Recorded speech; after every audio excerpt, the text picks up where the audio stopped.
바울이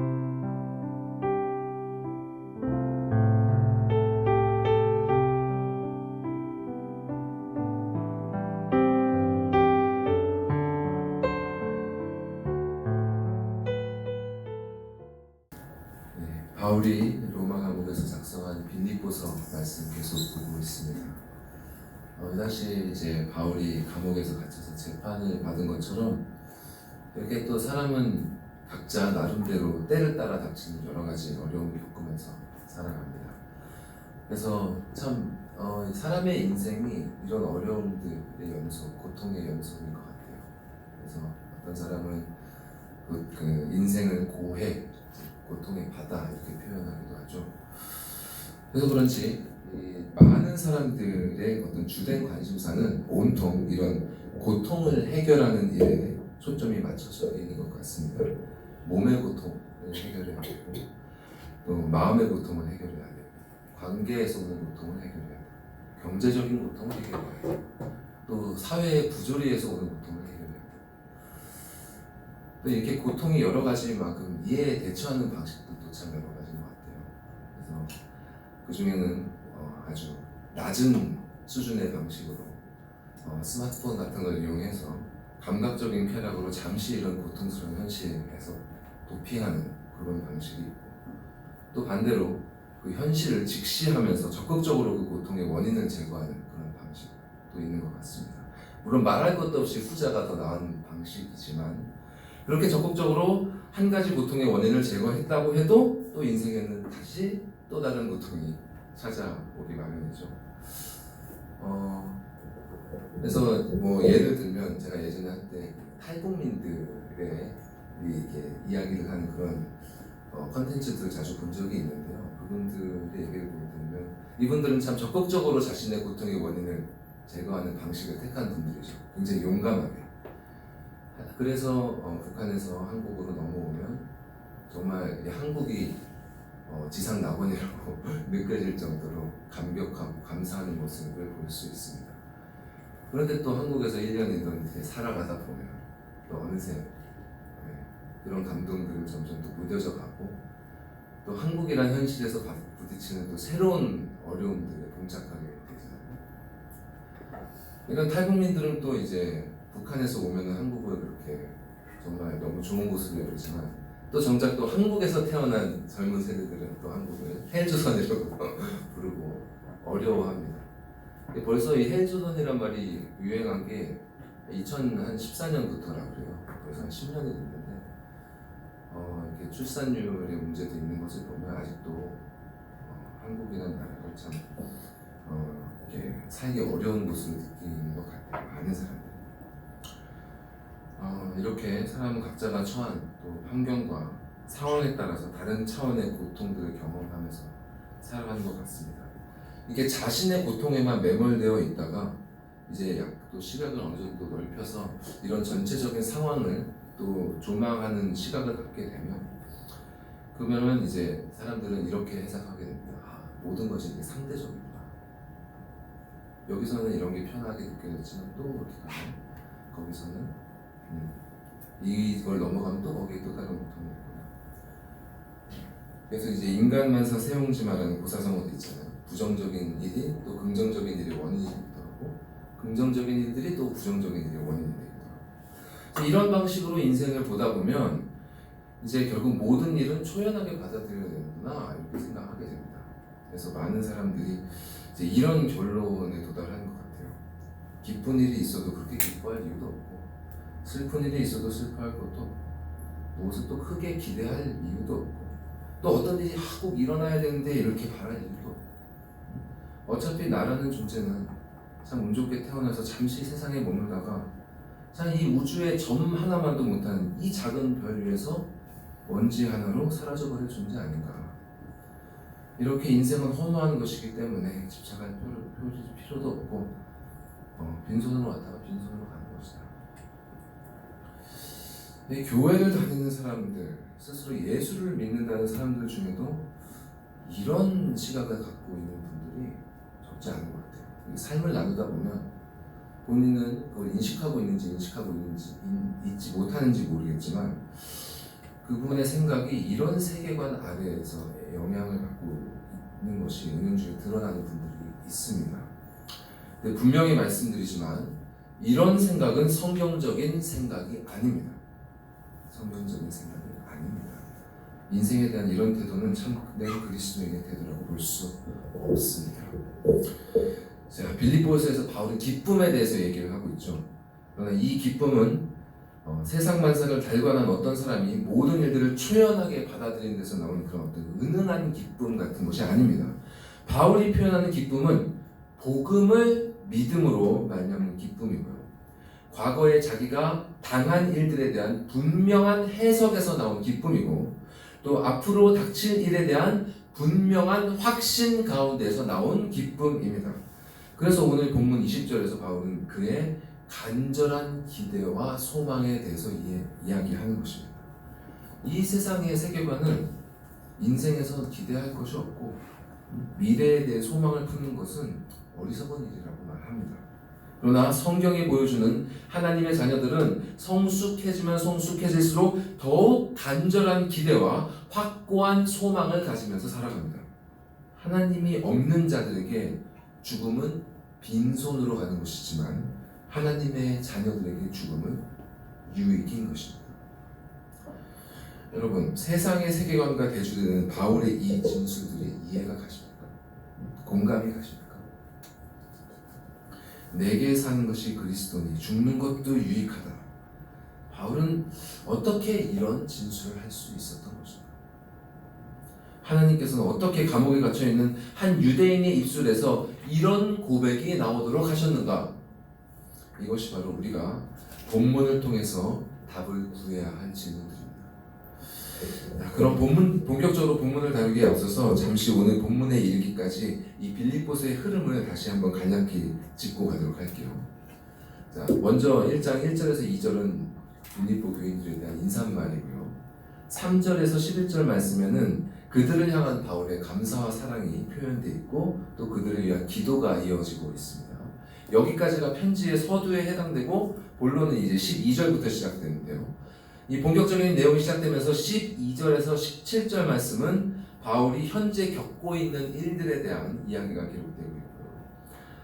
그래서 거기서 그는 그리스도를 전하다가 갇혔다는 소식이 시위대 안팎으로 퍼져나갔고, 그럼에도 불구하고 많은 로마 교인들이 담대히 복음을 전했고, 그런데 그 중에 어떤 이들은 바울이 재판에서 불리한 상황에 처하도록 하기 위해 투기와 분쟁으로 복음을 전하기도 했다, 이런 이야기를 하고 있습니다. 그리고 18절에서는 이런 현재 상황에 대한 바울 자신의 해석이 나옵니다. 무슨 방도로 하든지 전파되는 것은 그리스도니 나는 이로써 기뻐하고 또한 기뻐하리라. 그러면서 바울은 오늘 본문이 시작되는 19절과 20절에서 미래에 일어날 일들에 대해서 진술합니다. 한글 번역에는 이게 분명하게 느껴지지 않지만 원문을 보면요, 19절과 20절은 한 문장이고요. 이 안에는 세 가지 미래가 진술되고 있습니다. 자, 제가 노란색으로 표시해놨죠. 첫 번째는 지난번에 살펴봤던 부분이에요. 이것이 나를 구원에 이르게 할 것이다. 그리스도께 모든 것을 맡기는 믿음, 하나님의 섭리하심에 기쁨으로 반응하는 이 믿음이 바울 자신을 구원에 이르도록 할 것임을 내가 안다 라는 말씀입니다. 그리고 두 번째는 내가 아무 일에도 부끄러워하지 않을 것이다. 그리고 세 번째는 내 몸에서 그리스도가 존귀하게 되실 것이다 라는 말씀입니다. 첫 번째 미래에 대해서 우리가 지난 시간에 살펴보았으니까 두 번째와 세 번째의 미래에 대한 진술을 살펴보도록 하겠습니다. 네, 20절을 보시면 한글 번역에는 아무 일도 부끄러워하지 아니하고 이렇게 돼 있죠. 그래서 미래의 느낌이 별로 없는데요. 원문에는 분명히 미래 시대로 돼 있고 또 수동태로 돼 있어요. 능동태가 아니라 수동태. 그러니까 다시 번역해 보면 내가 아무 일, 그러니까 어떤 일을 당할지라도 부끄럽게 되지 않을 것이다 라는 의미입니다. 근데 바울의 상황을 생각해 보면 굉장히 용감한 진술이에요. 그러니까 바울은 지금 감옥에 들어가 있잖아요. 그러니까 그는 그리스도를 전한다는 이유로 고발되었고, 그 바울을 고발한 사람은 아마 높은 확률로 유대인일 가능성이 높습니다.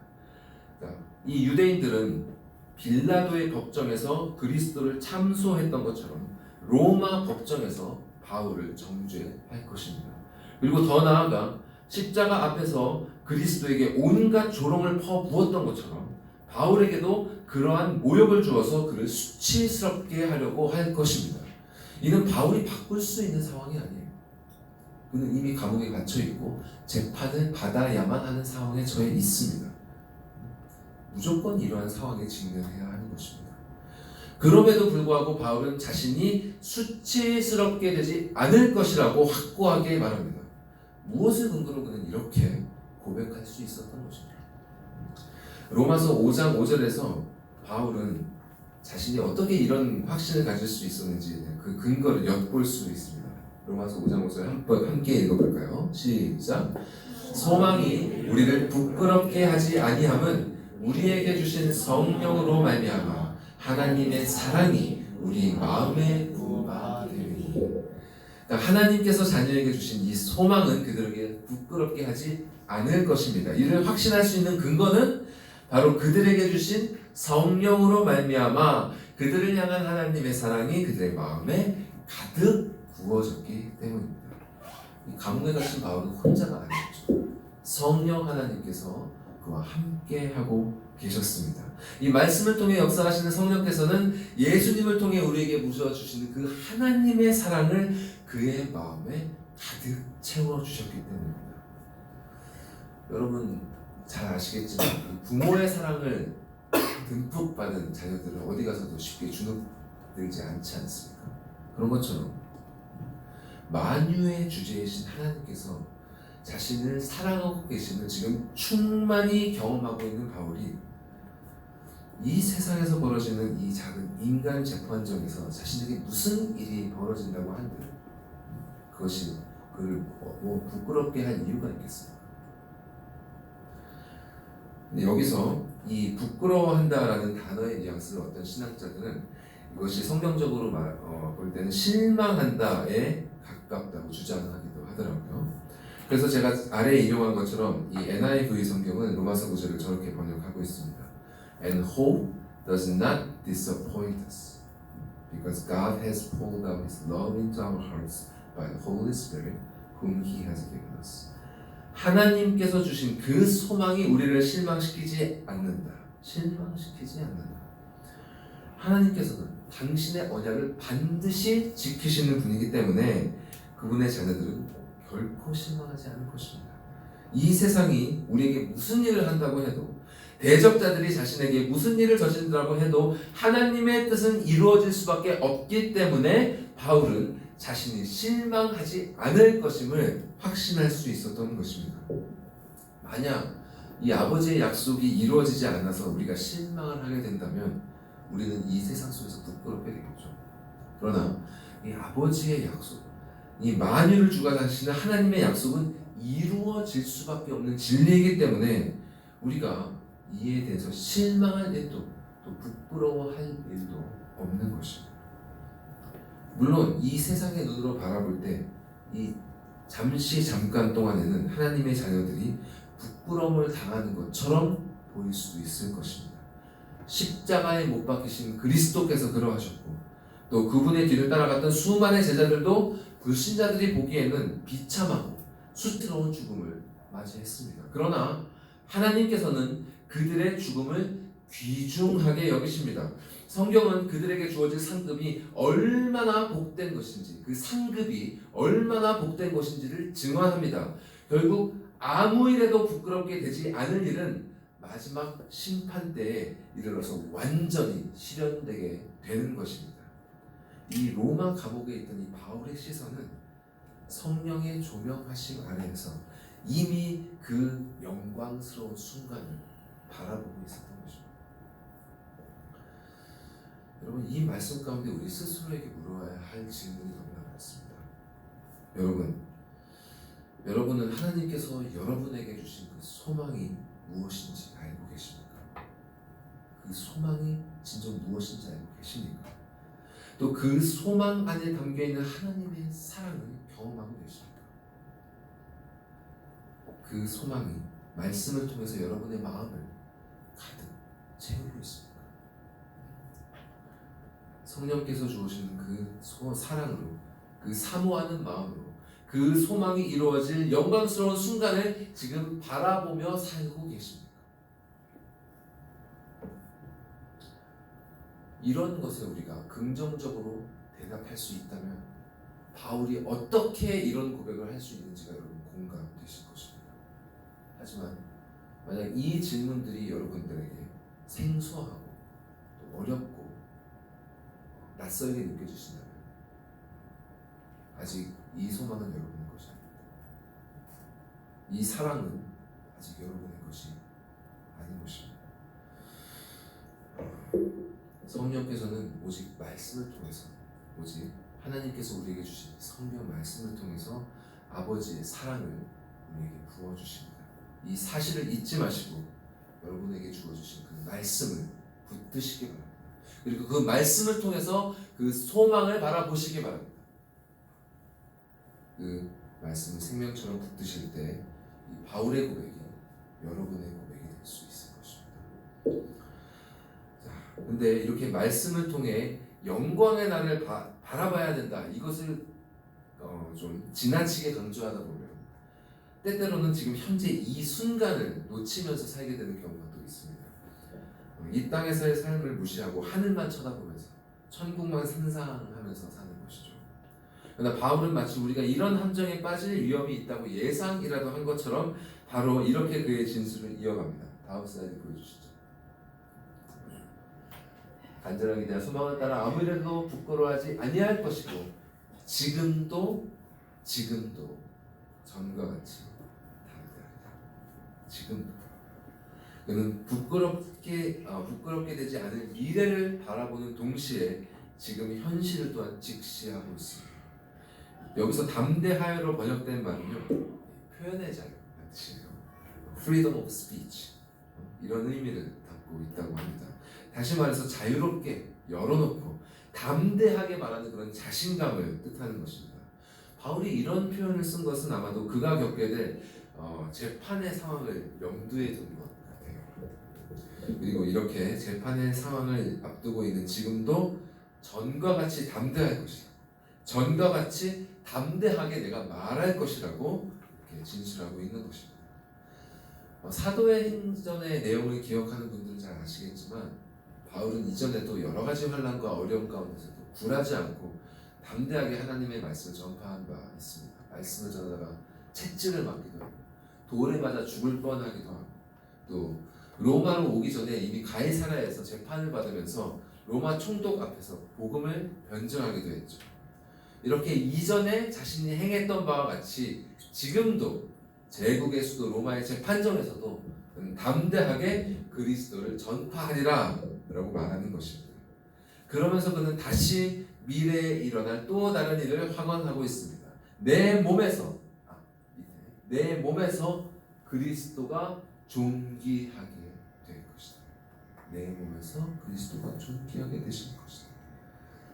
이 한글 번역은 존귀하게 되게 하려 하나니라고 해서 마치 바울이 그리스도를 존귀하게 하려는 어떤 의지를 표현하는 말처럼 되어 있지만 본래는 살든지 죽든지 내 몸에서 그리스도가 존귀하게 되실 것이다 이렇게 확신을 선언하는 표현입니다. 근데 바울은 왜 굳이 자신의 몸에서 그리스도가 존귀하게 되실 것이다 라고 말하고 있는 것일까요? 자신의 몸에서. 이 몸은 1차적으로는 신체를 표현하는 말이지만 이 몸을 통해서 표현되는 그 사람의 인격, 또 이 몸을 가지고 살아가는 그 삶을 포괄하는 의미도 담고 있죠. 그런데 사실 이 몸이라는 단어는요, 성경에서 이 죄와 연결되어서 부정적인 의미를 가지는 경우가 참 많습니다. 예를 들어서 로마서 8장 10절 이렇게 말씀하고 있습니다. 함께 읽어볼까요? 시작. 또 그리스도께서 너희 안에 계시면 몸은 죄로 말미암아 죽은 것이나 영은 의로 말미암아 살아있는 것입니다. 이 죄로 말미암아 타락한 사람의 몸은 현재 여전히 살아있는 것 같지만 결국은 죽음에 이르고 맙니다. 이 영원의 관점에서 이 이미 죽은 것과 같은 것입니다.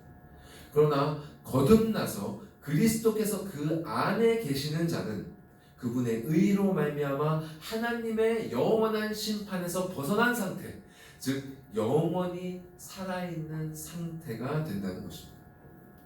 이렇게 그리스도로 말미암아 그 영이 다시 살아난 사람에겐 수치와 비참의 상태에 있던 그의 몸은 이제 하나님께 영광을 돌리는 도구로 변하게 됩니다. 자, 고린도전서 6장 19절에서 20절 말씀, 밑에 말씀 같이 읽어보겠습니다. 시작. 너희 몸은 너희가 하나님께로부터 받은 바 너희 가운데 계신 성령의 전인 줄을 알지 못하느냐? 너희는 너희 자신의 것이 아니라 값으로 산 것이 되었으니 그런즉 너희 몸으로 하나님께 영광을 돌리라. 하나님께서는 이 죄된 몸을 그리스도의 피로 값을 치르고 사셔서 당신의 소유로 삼으시고 이제 이 몸으로 당신께 영광을 돌리게 하셨습니다. 죄의 도구였던, 죄를 짓는 도구였던 이 몸이 이제는 하나님께 영광을 돌리는 도구가 되도록 하신 것입니다. 바울은 이렇게 자신의 몸에서 그리스도가 존귀하게 되시리라 확신했습니다. 살게 되든지 죽게 되든지 어떻게 되든지 재판에서 그가 유죄를 받아 죽게 되더라도 하나님의 뜻은 변함없이 성취될 것이고 그리스도께서는 당신께서 받아 마땅한 합당한 영광을 받으시게 될 것입니다. 그래서 바울은 자신의 죽음을 전혀 두려워할 필요가 없었던 것입니다. 이와 동일한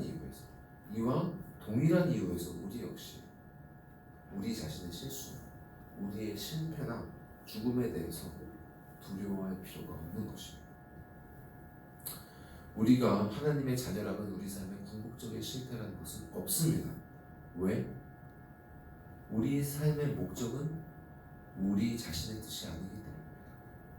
우리가 우리 자신의 뜻을 위해 살아간다면 우리는 실패할 것, 실망할 것, 수치를 당할 것을 두려워하며 살 수밖에 없습니다. 왜냐하면 이 세상은 우리가 원하는 바대로 돌아가지 않기 때문입니다. 그러나 우리가 우리 자신의 뜻이 아니라 하나님의 뜻을 목적으로 두고 살아간다면 그분을 영화롭게 하고 즐거워하는 것을 목적으로 살아간다면 바울이 고백한 것처럼 우리는 우리의 실패나 실망 그리고 우리의 죽음도 두려워할 필요가 전혀 없습니다. 왜냐하면 내가 이 세상에서 성공하든 실패하든 내가 만족하든 실망하든 간에 또 내가 살든지 죽든지 간에 그리스도께서는 내 몸에서 결국은 존귀하게 되실 것이기 때문입니다. 이렇게 바울은 19절과 20절 말씀을 통해서 미래에 대한 자신의 확신을 피력합니다.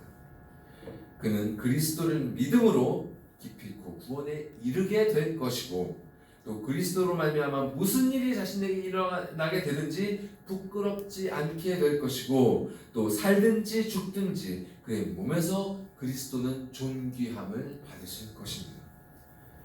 이것이 바로 감옥 안에서 바울이 간절히 기대하고 소망하며 확신했던 내용입니다. 자, 그러면 바울은 어떻게 이 내용들을 확신할 수 있었던가? 그는 이것이 내게 사는 것이 그리스도기 때문에 내게 사는 것이 그리스도기 때문에 내가 이를 확신하노라 라고 말하고 있는데요. 영어 버전을 보면 이 뉘앙스가 조금 더 분명하게 다가옵니다. ESV 버전인데요. 보시면 미래로 되어 있죠. I will not be at all ashamed, but that with full courage now as always, Christ will be honored in my body, whether by life or by death. For 왜냐하면 for to me to live is Christ and to die is gain. 나는 부끄러움을 당하지 않을 것이다. 그리고 그리스도께서는 내 몸에서 존귀하게 되실 것이다. 살든지 죽든지 간에 왜냐하면 나에게 산다는 것은 그리스도이고 죽는다는 것은 유익이기 때문이다. 바울이 이를 확신하는 이유는 그에게 산다는 것은 그리스도이고 죽는다는 것은 유익이기 때문이었다는 것입니다. 도대체 이것이 무슨 의미인가? 이 말 자체는 무슨 의미인지, 또 바울은 이 말을 확신의 근거로 삼는 이유가 대체 무엇인지 살펴보도록 하겠습니다. 제가 이전에 구원론을 설교하면서 사실 이 21절 말씀을 본문으로 죽음에 대해서 이미 나눈 적이 있습니다. 기억이 나실지 모르겠습니다만, 그때 이 말씀을 이해하기 위해서 이 말씀과 정반대되는 명제를 이렇게 제시한 적이 있습니다. 보여주시겠어요? 밑에 있는 말씀입니다. 20절 말씀에 반대되는 명제입니다. 제가 읽어볼게요. 나에게 산다는 것은 나 자신이고 죽는다는 것은 이름이다. 자, 일단 이 명제가 왜 21절 말씀에 반대가 되는지는 조금 뒤에 이야기하도록 하고요. 먼저 이 명제 자체를 여러분 가만히 생각해 보십시오. 우리가 정말 많은 사람들이, 우리를 포함해서 정말 많은 사람들이 이런 명제에 따른 삶을 지금 살고 있지 않습니까? 이런 명제의 지배 아래서 살고 있지 않습니까? 우리에게 지금 산다는 것은 지금 우리 자신 아닙니까? 그리고 죽는다는 것은 이름을 의미하고 있지 않습니까? 나에게 산다는 것이 나 자신이라는 말은 다음과 같은 세 가지 의미를 담고 있습니다. 첫째, 나의 삶을 내가 주체가 되어서 산다는 것이요. 둘째, 나로 말미암아 나의 힘으로 산다는 것이요. 셋째, 나 자신이 내 삶의 목적이 되어서 산다는 것입니다. 내가 주체가 되고 내 힘으로 말미암아 내 자신이 목적이 되어서 사는 삶, 이런 사람에게 나의 죽음이라는 것이 무슨 의미가 되겠습니까? 모든 것을 잃는 것, 모든 것을 상실하게 되는 것 아니겠습니까? 자, 그런데 어떻게 이 말이 21절 말씀의 반대 명제가 될 수 있는가? 그리스도의 반대가 어떻게 나 자신이 될 수가 있는가? 그것은 이 말씀을 더욱 자세히 풀어놓은 갈라디아서 2장 20절 말씀을 통해 확인할 수 있습니다. 함께 읽어보겠습니다. 시작. 내가 그리스도와 함께 십자가에 못 박혔나니 그런즉 이제는 내가 사는 것이 아니요 오직 내 안에 그리스도께서 사시는 것이라. 이제 내가 육체 가운데 사는 것은 나를 사랑하사 나를 위하여 자기 자신을 버리신 하나님의 아들을 믿는 믿음 안에서 사는 것이라. 자, 믿는 자에게 이제 내가 사는 것이 아니라 오직 내 안에 그리스도께서 사시는 것입니다. 이제 내가 주체가 되어서 나의 힘으로 나의 뜻을 위해 사는 것이 아니라 그리스도가 나의 주인이 되셔서 그분께서 공급하시는 힘으로 그분의 뜻을 위해 사는 것입니다. 그러므로 내게 사는 것이 그리스도니라는 말씀의 의미는 다음 세 가지를 뜻합니다. 첫째, 그리스도가 나의 주인이 되셔서 사는 삶이요. 둘째, 그분께서 공급하시는 힘으로 사는 삶이요. 셋째, 그분을 영화롭게 하고 즐거워하기 위한 그 뜻을 목적으로 살아가는 삶인 것입니다. 자, 이제 이 세 가지 의미를 하나씩 짚어보도록 하겠습니다. 자, 먼저 그리스도께서 주인이 되시는 삶은 무슨 의미인가? 자, 일단 이 개념을 오해하게 만드는 양쪽 극단을 생각할 필요가 있어요. 자, 한쪽 극단은요, 이제 나에게 사는 것은 내가 아니고 그리스도이기 때문에 삶에서 자아의 비중을 최소화시켜야 된다. 아예 극단적으로 봐서는 아예 없애야 된다. 이렇게 여기는 부류가 있습니다. 그래서 이들은 삶의 크고 작은 모든 결정들을 다 그분의 뜻에 따라야 한다. 이렇게 생각합니다. 이렇게만 얘기하면 별 문제가 없는 것처럼 들릴지도 몰라요. 그러나 문제는 우리에게 주신 하나님의 말씀이, 성경 말씀이 우리 삶의 세상 모든 부분에 지침을 주고 있지 않다는 데에 있습니다. 자, 그러면 그런 문제들은 어떻게 해결해야 됩니까? 기도해서 하나님의 음성을 들어야 된다는 거예요. 물론 성경에 나오는 믿음의 선조들을 보면 그들이 삶의 주요 순간순간마다 하나님께 기도하는 모습, 그분의 응답을 구하는 그런 모습이 나옵니다. 하지만 정말 이렇게 사소한 것 하나하나까지 모두 그분께 물어야 한다는 가르침은 전혀 성경에 없습니다. 자, 만약 여러분 생각해 보세요. 이러한 리더 밑에서 여러분이 일한다고 생각해 보십시오. 어떤 것도 여러분 자율적으로 판단할 수 없고 세세하게 하나하나 모두 리더께 물어가지고 그 답을 구해서 그 리더가 말한 대로만 하는 그런 팀에서 여러분 일한다고 생각해 보십시오. 이것이 얼마나 강압적이고 답답하겠습니까? 성경이 가르치는 하나님은 이런 식으로 당신의 자녀를 인도하지 않으십니다.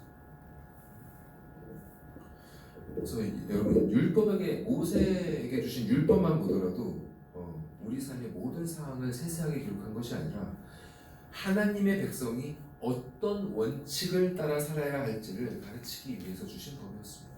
우리가 아까도 읽었던 것처럼 십계명은 먼저 이 세상 그 무엇보다도 하나님을 사랑하고 그 다음에 부모를 필두로 해서 우리에게 허락하신 그 모든 사람을 사랑하면서 살아가는 그 삶의 대원칙을 우리에게 주시기 위함 아닙니까? 이 원칙 아래에서 거듭난 사람은 성령께서 말씀을 통해 인도하시는 그 자신의 양심을 따라 주어진 환경에서, 주어진 상황에서 자유롭게 생각하고 판단하고 결정하며 살아가게 됩니다. 그리스도가 내 삶의 주인이시다라는 뜻은 나 자신을 과도하게 축소시켜서 없애버리거나 제한하는 것과는 전혀 거리가 먼 삶입니다. 그러면 이와 반대쪽 극단에 서 있는 사람들은 또 어떻게 생각하느냐? 그들은 내게 사는 것이 그리스도라는 이 명제를 내가 그리스도를 위해 사는 것 이렇게 이해합니다. 내가 그리스도를 위해서 산다. 사실 이 말 자체는 전혀 문제가 없어요. 근데 다만 여기서 문제가 되는 것은 이들의 삶에서 주체가 그리스도가 아니라 그들 자신이 된다는 데 있습니다. 이렇게 자신이 주체가 돼서 그리스도를 위해 살아간다가 되면 결국 하나님을 위해 살아가는 그들의 삶이 그분을 만족시킬 수 있는 공로가 된다는 사상으로 연결될 수밖에 없습니다.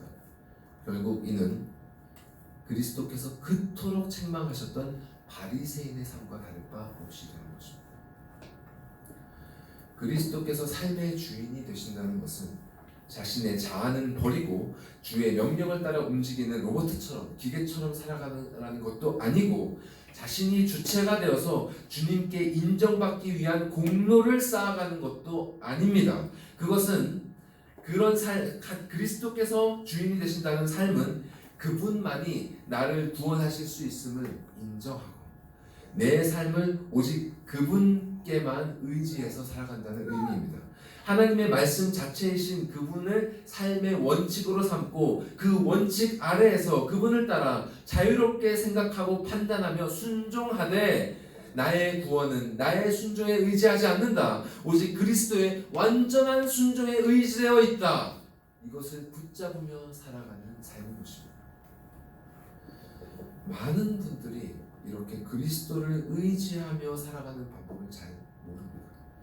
하나님을 믿는다, 그리스도를 믿는다고 하면서도 여전히 자신을 의지하고 자신을 주인 삼아 살아가는 사람들이 너무나 많습니다. 그런데 그렇게 살아가는 사람들에게는 성경이 말씀하는 참된 자유, 참된 평안을 잘 몰라요. 자신이 잘 해내고 있다 이렇게 생각될 때는 별 문제가 없습니다. 그러나 자신의 순종이 뭔가 미흡하게 느껴지고 또 뭔가 잘못되었다고 느껴지고 또 실패했다고 여겨지게 되면은 금방 그 평안과 안식을 잃어버리게 됩니다. 이러한 또 경험을 계속 반복하다 보면 결국 신앙생활을 잘 해나가던 사람조차도 어느 순간부터는 체념해버리고 말죠. 사람이 하는 일이 다 그렇지. 인생이 뭐 그런 거지. 그래서 결국 제가 서론에서 말씀드린 그런 세상 철학과 같은 세계관에 빠져버리고 마는 것입니다. 혹시 여러분 그렇게 빠져있지 않으십니까? 그러나 그리스도께서 주인이 되시는 삶을 사는 사람들은 그런 가운데 머물지 않습니다. 왜냐하면 거듭되는 실패에도 불구하고 그들의 삶은 그리스도를 통해서 결국은 하나님께 연락되는 삶이 되기 때문입니다. 자, 여기가 차이가 있습니다. 신자의 삶은 그들이 짓는 모든 죄와 또 실패들과 그로 말미암은 온갖 수치스러움과 비참함에도 불구하고 그들을 대신해서 그들이 지켜야 했던 모든 율법에 이미 순종하신 그 그리스도의 공로로 말미암아 하나님께서 기뻐 받으시는 온전한 산 제사가 됩니다.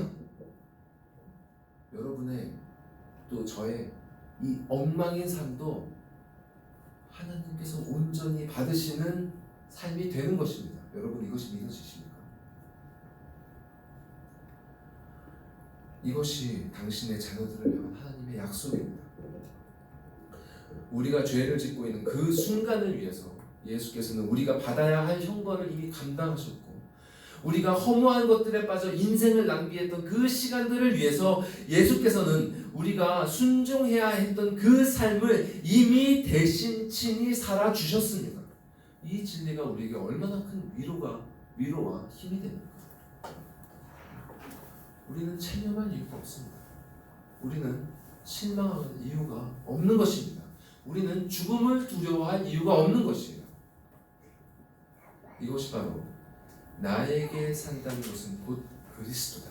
내 삶의 주인은 그리스도다. 라는 첫 번째 의미입니다. 자, 이 말씀의 두 번째 의미를 살펴보겠습니다. 나에게 산다는 것이 곧 그리스도라는 말씀의 두 번째 의미는 이 삶을 나 혼자서 내 힘으로 말미암아 사는 것이 아니라 그리스도와 교제하면서 그 교제 가운데 나오는 그 은혜와 기쁨을 힘입어 산다는 것입니다. 자, 이런 은혜와 기쁨을 경험하는 것은 어떤 특별한 사람들에게만 허락된 것이 아니에요. 또 교회를 오래 다니다 보면 언젠가 나도 겪게 됐겠지 이런 것도 아닙니다. 이 은혜는 성령의 도우심을 통해 말씀 속에서 그리스도의 아름다움을 발견하는 사람, 또 자신의 삶에서 그리스도께서 동행하고 계시구나, 그리스도께서 내 삶에 일하고 계시는구나 라는 것을 발견하는 사람들에게 허락되는 은혜입니다. 여러분, 사실 하나님의 자녀가 된 모든 사람들은요, 우리가 맞닥뜨리는 모든 일들에 대해 기뻐해야 할 충분한 이유를 이미 가지고 있습니다. 왜냐하면 우리가 오늘 하나님의 작정에 대해서 알게 배웠잖아요. 또 나중에 좀 이따가 하나님의 섭리에 대해서 배울 텐데, 우리가 인생에서 만나는 모든 일들은 나 자신보다 나를 더 사랑하시는 하나님의 작정과 섭리에 의해서 허락된 일들이기 때문에 그것이 나에게는 너무나 고통스럽고 정말 만나기 싫은 일이라 할지라도 나보다 나를 더 사랑하시는 하나님께서 내 삶에 일어나도록 허락하신 일이랍니다.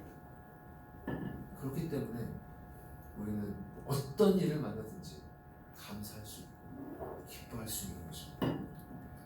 이것이 처음에는 이렇게 보이지가 않죠. 참 쉽지 않습니다. 다만 시간이 지나야 돼요. 우리는 이 영원의 시간을 가지고 있지 못하기 때문에 이 시간이 지나야 참 이게 보이기 마련입니다. 그래서 지난 일들을 돌아보면 이 모든 일들이 결국은 당신을 닮게 하기 위해서, 거룩하게 빚어가기 위해서 나에게 허락하신 연단이었다는 것을 깨닫게 됩니다.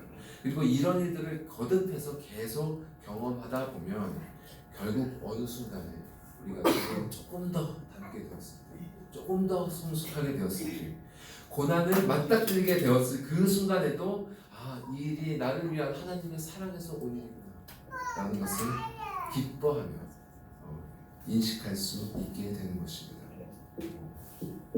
또 우리가 이런 기쁨을 놓치는 것은 어떤 이런 큰 일들, 고난과 고통스러운 일들 경험했을 때도 놓치게 되지만, 그보다는 사실 바쁜 일상에 매몰되기 때문에 놓치는 경우가 많아요. 마르다가 딱 그런 사람 아닙니까? 여러분, 마르다가 이게 부정적인 어떤 예로 많이 인용이 되지만, 사실 마르다의 그 말들을 성경에서 보면 마르다는 구원에 이르는 성숙한 믿음을 가진 자녀였습니다. 그리스도가 구속주인지 그분이 아직 십자가에 달려 돌아가시기 전에도 이미 그것을 깨닫고 믿고 고백하던 자매였어요. 그런 믿음을 가진 자매였는데도 불구하고 자신에게 분주하고 바쁜 일이 닥치니까 어떻게 됐습니까? 결국 그리스도 앞에 머물렀어요. 그분과 교제하는 그 좋은 것을 놓치고 말았던 것입니다. 여러분이 그녀와 같은 상황에 처해 계시다면 아무리 긴급하고 중요한 일들이 연이어 벌어지고 있다고 하더라도 잠시 멈추실 필요가 있습니다. 잠시 멈추셔야 됩니다. 마리아와 같이 그분의 발치에 앉아서 성경을 펼치시고 시간을 내어서 성령의 조명하심을 구하면서 그 말씀 가운데서 우리에게 보여주시는 그 그리스도의 아름다운 모습 발견하셔야 합니다. 그 속에서 안식하셔야 합니다. 이렇게 그분과 교제하면서 그 은혜와 기쁨에 힘입어서 살아가는 것입니다. 이것이 바로 나에게 삶은 곧 그리스도다라는 믿음의 두 번째 의미입니다. 자, 마지막으로 이 말씀의 세 번째 의미는 그리스도를 목적으로 사는 것입니다. 그리스도를 목적으로. 다른 말로 표현하면 following after Christ. 그리스도의 발자취를 쫓는 삶이다. 이렇게 표현할 수도 있습니다. 나 자신이 원하는 바, 나의 뜻을 목표로 삼는 것이 아니라 그리스도께서 이미 나에게 보여주신 그 고귀하고 영광스러운 그 기쁨의 삶의 자취를 따르는 것. 그것이 내 삶의 목표가 되는 것이죠. 그런데 성경을 보면 이렇게 그리스도를 따르는 삶, 그리스도께서 제자들을 부르실 때 나를 따르라 하시잖아요. 이렇게 나를 따르라 하는 명령이 오면 항상 버리는 것이 수반되는 것을 볼 수 있습니다. 예수께서 나를 따르라고 명하시자 베드로와 안드레는 그들의 생계 수단이었던 배와 그물을 버렸고 야고보와 요한은 그들의 또 아버지를 두고 떠났고 마태는 세금을 징수하는 자신의 또 직업을 버리고 떠났습니다. 이렇게 예수를 따르기 위해 버린 자들도 있었고요. 하지만 버리지 못한 자들도 있었습니다. 어떤 이들은 가족을 버리지 못했고 어떤 이들은 명예를 버리지 못했고 또 뭐 부자 청년 같은 사람들은 자신의 재산을 버리지 못했습니다. 여러분 그리스도를 따르기 위해 무언가를 버려야 함에도 불구하고 아직 버리지 못하는 것이 혹시 있으십니까? 성령께서 여러분의 양심에 그것이 무엇인지 아마 말씀하셨으리라 생각이 됩니다. 주님이 우리에게 버리라고 명하시는 그것은 다름 아닌 우리의 우상이죠. 우리의 죄입니다. 우리가 하나님보다 더 사랑하는 것, 우리가 그분보다 더 의지하는 것, 우리가 그분보다 더 두려워하고 있는 것, 그 모든 것들이 바로 우리가 그리스도를 따르기 위해서는 버려야 할 우상이요, 죄들입니다. 그래서 바울은 우리가 앞서 살펴본 갈라디아서 2장 20절에서 내가 그리스도와 함께 십자가에 못 박혔나니 이렇게 진술했던 것입니다. 내가 그리스도와 함께 십자가에 못 박힌다는 것은 죄를 향하는 나의 사랑과 욕망을 버리고 또 죄에게 종노릇하고자 하는 이 나의 옛사람을 죽이는 것을 의미합니다. 자, 이에 대한 다음의 말씀들도 한번 같이 읽어보도록 할게요. 이 두 말씀은 연달아 읽겠습니다. 시작. 그리스도 예수의 사람들은 육체와 함께 그 정욕과 탐심을 십자가에 못 박았느니라. 우리가 알거니와 우리의 옛사람이 예수와 함께 십자가에 못 박힌 것은 죄의 몸이 죽어 다시는 우리가 죄에게 종노릇하지 아니하려 함이니. 그런데 여기서 우리가 기억해야 할 것은 이렇게 자신의 정욕과 탐심 그리고 옛사람을 십자가에 못 박는 이 작업은 예수님의 경우와 같이 예수님께서 십자가에 달리신 그 경우와 같이 단번에 마무리되는 일이 아니라는 사실입니다. 그리스도께서는 단번에 우리를 위한 구원 사역을 완성하셨지만 우리 스스로 죄를 버리는 이 행위는 단번에 완성될 수도 없고 또 이 행위 자체로 우리가 구원에 이를 수 있는 것도 아니죠. 우리 모두 매일매일 경험하고 있는 바와 같이 어제 벌였던 죄악이 오늘 다시 찾아오고 어제 죽였던 정욕이 오늘 다시 살아나는 것이 우리의 현실입니다. 그렇지 않습니까? 그렇기 때문에 이 죽음은 그리스도의 십자가와 같이 단회적인 것이 아니라 날마다 죽는 연속적이고 점진적인 과정입니다. 이에 대해서 히브리서 7장과 고린도서 15장 말씀도 같이 읽어보겠습니다. 시작. 그는 저 대제사장들이 먼저 자기 죄를 위하고 다음에 백성의 죄를 위하여 날마다 제사를 드린 것과 같이 할 필요가 없으니 이는 그가 단번에 자기를 드려 이루셨음이라. 형제들아, 내가 그리스도 예수 우리 주 안에서 가진 바 너희에 대한 나의 사랑을 두고 단언하노니 나는 날마다 죽어라. 이 말씀들에서 확인할 수 있는 것처럼 그리스도께서는 단번에 자녀들을 위한 구원을 이루셨지만 우리는 그분을 목적으로 삼는 삶을 살기 위해 또 그분을 따르기 위해 나의 옛자를 십자가에 못 박는 그 과정을 평생에 걸쳐서 매일매일 수행해야 합니다. 여러분 매일매일 이 일을 행하고 계십니까? 우리가 매일매일 죽지 않으면 매 순간 죽지 않으면 우리의 삶의 방향은 그리스도를 목적으로 삼는 이 방향에서 흐트러질 수밖에 없습니다. 그리고 이 목적이 흐트러지면서 보내게 되는 그 모든 시간들은 헛되이 버려지는 시간이 되는 것입니다. 이렇게 매일 옛 자아를 죽이고 또 그리스도를 의지하고 그분과 교제하고 그분을 따르는 삶을 사는 사람들에게는 이렇게 죽는 것이 곧 유익함이 됩니다. 여기서 바울은요,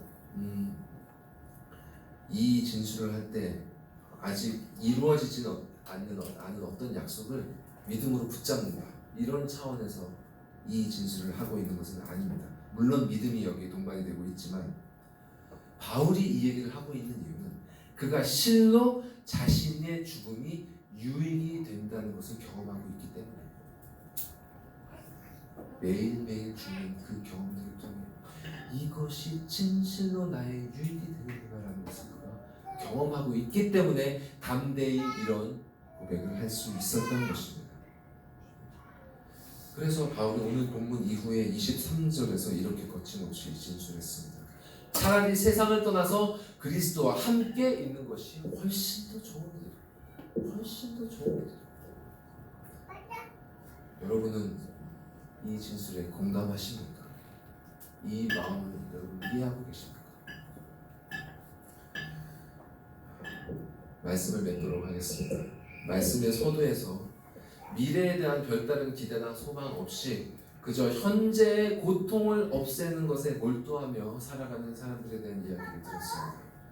그런 사람들과 오늘 본문의 바울이 얼마나 다른 차원을 살아가고 있는지 여러분 느껴지십니까? 바울에게는 간절한 기대와 소망이 있었습니다. 그에게는 미래에 대한 확신이 있었습니다.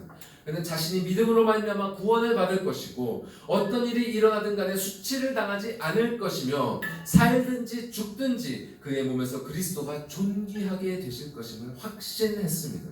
이 확신의 근거는 그가 말씀에 따라 그리스도를 주인으로 모시고 그분과 교제하면서 그분의 발자취를 따라 매일매일 살아갔던 그 삶의 경험에서 나왔습니다. 이 경험을 통해 그는 자신의 죽음마저도 아니 오히려 삶보다도 죽음이 그에게 훨씬 더 유익이 될 것임을 깨닫게 되었던 것입니다. 이런 사람에게 그 무엇이 두려움이 되겠습니까? 이런 사람이 무엇이 거칠 것이 있겠습니까? 그 무엇이 이 사람을 흔들 수 있겠습니까? 그가 누렸던 그 확고한 기쁨, 그 담대함, 그 확신, 여러분 경험하고 싶지 않으십니까? 여러분 그것을 소유하고 싶지 않으십니까? 진실로 이런 바울의 경험이 우리 모두의 경험이 되길 바랍니다. 여러분, 부디 여러분에게 사는 것이 그리스도가 되게 하십시오. 이를 위해서 먼저 그리스도께서 여러분의 삶이 주인이 되게 하십시오. 그분은 여러분을 강압적으로 통치하지 않으십니다. 또 여러분에게 어떤 공로를 요구하지도 않으십니다. 그저 그분의 말씀을 삶의 원칙으로 삼으시고 그 원칙 아래에서 그분이 주신 여러분의 달란트에 따라 여러분에게 주신 역량에 따라 자유롭게 생각하고 결정하시고 살아가십시오. 설령 실패가 있다고 하더라도 택하심을 받은 자들의 구원은 절대로 흔들리지 않습니다. 하나님의 자녀들은 아무 일에도 부끄러움을 당하지 않을 것입니다. 거듭난 자는 이제 자신의 것이 아니라 그리스도의 소유가 되었기 때문에 그분 안에서 그분의 공로를 의지할 수 있습니다. 여러분, 그 안에서 그분을 주인으로 삼으시고 세상 그 무엇도 흔들 수 없는 그 안식과 평안을 누리며 사시기 바랍니다. 또한 두 번째, 말씀을 통해서 삶 속에서 그분과 교제하며 살아가십시오. 그분은 여러분의 삶의 친구가 되게 하십시오. 마르다처럼 분주함을 쫓기지 마시고 마리아처럼 그분 발치 앞에 앉아서 이 좋은 편을 택하며 사시기 바랍니다. 그분은 말씀하셨습니다.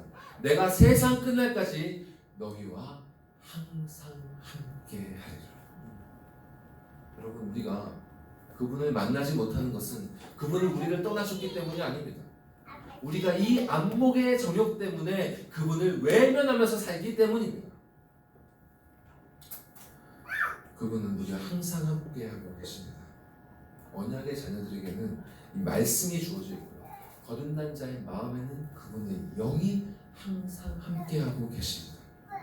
우리에게 허락하신 이 은혜의 방편들을 부지런히 누리면서 그분과 풍성한 교제 가운데 기쁨을 누리시고 여러분의 삶에 활력을 얻으시기 바랍니다. 마지막으로 그리스도를 따르는 삶, 하나님을 영화롭게 하고 그분을 영원토록 즐거워하는 것을 여러분의 삶의 진정한 목표로 삼으시고 그 표대를 향하여 부지런히 나아가십시오. 그 뒤로 달려가는 그 경주에서 거추장스럽고 방해가 되는 모든 것들을 버리셔야 합니다. 아버지보다 더 사랑하고 더 의지하고 더 두려워하는 모든 것들을 가차없이 십자가에 못 박으십시오. 그것이 무엇인지 여러분의 양심이 알려줄 것입니다. 매일매일 기도함으로 그것들 따르려는 옛 자아를 죽이시고 말씀이 보여주는 그분의 언약을, 그분의 그 아름다운 언약을 여러분의 간절한 기대와 소망으로 삼으십시오. 하나님께서는 결코 그 소망을 부끄럽게 하지 않으실 것이고 여러분은 확신 가운데 더욱 담대함을 얻게 될 것입니다. 그렇게 이 땅에서 우리에게 사는 것이 우리 자신이 아니라 그리스도가 되게 할 때 죽는 것도 유익이 되리라는 바울의 고백을 우리는 점차 이해하게 될 것입니다. 부디 아버지 하나님께서 우리 모두에게 큰 은혜를 베푸셔서 이 고백이 우리 모두의 진실된 고백이 되게 하시기를 간절히 소망합니다. 기도하시겠습니다.